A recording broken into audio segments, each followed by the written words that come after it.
Parliament has resumed. So those are the two key issues that I'm asking government to look at.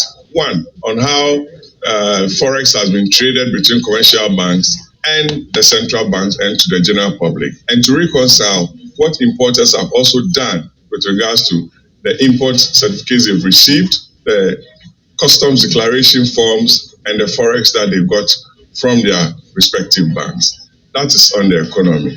I know that Parliament has resumed. There'll be the budget. This year we haven't received anything with regards to common fund. It's going to be a major issue that I believe most of us will be concerned with. The assemblies are crying. The assemblies want releases for development. It cannot be that the assemblies haven't been paid their common fund for some time. As a concerned member of parliament representing the good people of Okaigwe Central, I've had discussions with my MC. Their IGF or their internally generated fund is bleeding. They cannot sustain the assemblies, and they cannot undertake major projects that is dear to their hearts in their respective district, metropolitan, and municipal assemblies. So those are the three things that I'm speaking to you about. If you have any question, please go ahead, my good friend. Eugene, very well. I think it's long overdue. People are asking for that.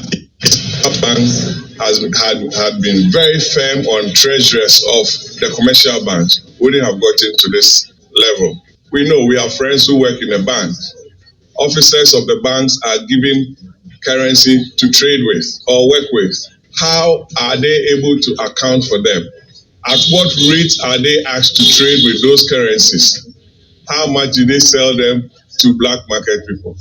You can go to a bank, then they'll tell you, as for we commercial banks, we don't have foreign exchange, but we can call somebody from outside to bring you foreign exchange. How did they get to know that some man somewhere has foreign exchange? How did they get to know?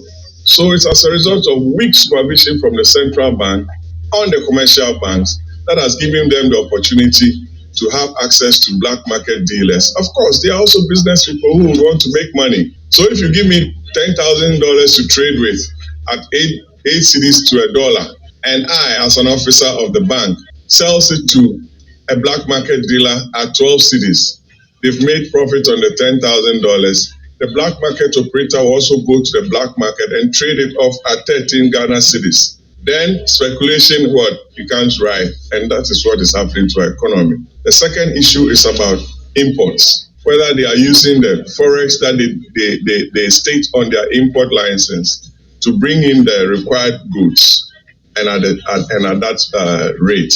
So those are, well, I believe it's a late call on their part for that meeting, but we thought that should have taken place a long time ago in the revenue generation drive, but not as adversaries. So I believe they must sit down to deal with it. Well, the economic management team always meets. They always meet.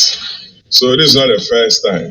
It's the expectation of every Ghanaian that measures are put in place to save our currency and to speed up economic growth. You understand?